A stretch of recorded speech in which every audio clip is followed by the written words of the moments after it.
Hello viewers, welcome to my channel. আমি বিদিশা চলে এসেছি আবারও নতুন একটা ব্লগ নিয়ে। আশা করি তোমরা সবাই ভালো আছো। সকাল সকাল ঘুম থেকে উঠে ফ্রেশ হয়ে গিয়ে রান্নার কাজ শুরু করে দিয়েছি। আজকে উচ্ছে ভাজা হবে আর তার সাথে একটু বাজার থেকে ব্রাহ্মী শাক নিয়ে এসেছিলাম।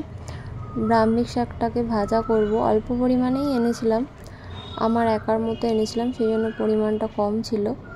আর বাকি যা রান্না হবে সেগুলো সবার জন্যই হবে। তোমরা পুরো ব্লগটা দেখতে থাকো, আশা করি তোমাদের ভালো লাগবে। যারা আমার চ্যানেলটাকে নতুন দেখছো তারা অবশ্যই আমার চ্যানেলটাকে সাবস্ক্রাইব করে দিও আর পাশে থাকা বেল আইকনটা ক্লিক করে দিও, তাহলে তোমাদের কাছে সব নোটিফিকেশান চলে যাবে। আর যদি ভালো লাগে তাহলে অবশ্যই লাইক, কমেন্ট, শেয়ার করে দিও। যাই হোক, আবার আজকের মেনুতে ফিরে আসি। খাবারে তাহলে রয়েছে উচ্ছে ভাজা আর ব্রাহ্মী শাক ভাজা, তার সাথে রয়েছে ডাল, আর আমি একটু ডিম সিদ্ধ করব, আর তার সাথে রয়েছে একটা সবজির তরকারি, পরে হবে পটল আলু দিয়ে মাছের ঝোল।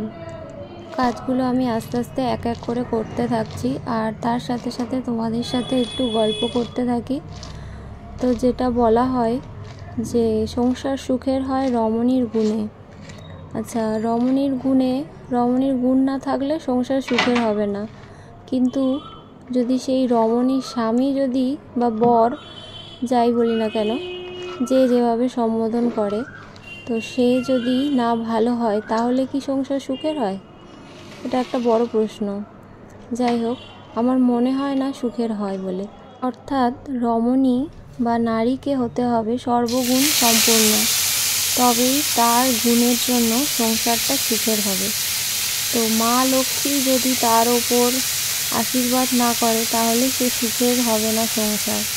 কিন্তু সংসারে থাকতে হলে পুরুষকেও তার সহযোগিতা করতে হয়। পুরুষ যদি পরশ্রী কাতর হয়, তার যদি মনে হয় যে আমার বউয়ের থেকে অমুকের বউটা বেশি সুন্দরী, তার ফিগারটা বেশি ভালো, তার রান্নাবান্না ভালো, তাহলে কি সংসার সুখের হয়? সেই সংসার তো কোনোদিন সুখের হয় না। সেখানে রমণীর গুণ থাকলেও পুরুষের এই গুণের জন্য সংসার সুখের হবে না। প্রতি বৃহস্পতিবার অর্থাৎ লক্ষ্মীবারে আমরা যে পাঁচালি পড়ি তাতেই উল্লেখ করা রয়েছে যে পরশ্রী কাতর চিত্ত কুটিলতাময়। পুরুষদের চিত্ত যদি পরশ্রী কাতর হয়ে ওঠে, পুরুষদের যদি মনে হয় যে নিজের বউ বা নিজের ঘরের লক্ষ্মীকে অবহেলা করে যদি মনে হয় পরের বাড়ির বউটা বেশি সুন্দর, বা রাস্তায় যে রমণীটা যাচ্ছে তাকে বেশি সুন্দর লাগছে, তার ফিগারটা বেশি ভালো লাগছে, তাকে বেশি স্লিম লাগছে, গর্জিয়াস লাগছে, এরকম যদি কোনো মানুষ থেকে থাকে তাহলে তার সংসারে কিন্তু খুবই অশান্তি। আর এটা সংশোধন তাকে নিজে থেকেই করতে হবে, কারণ সবসময় মনে রাখা উচিত সংসারটা দুজনের।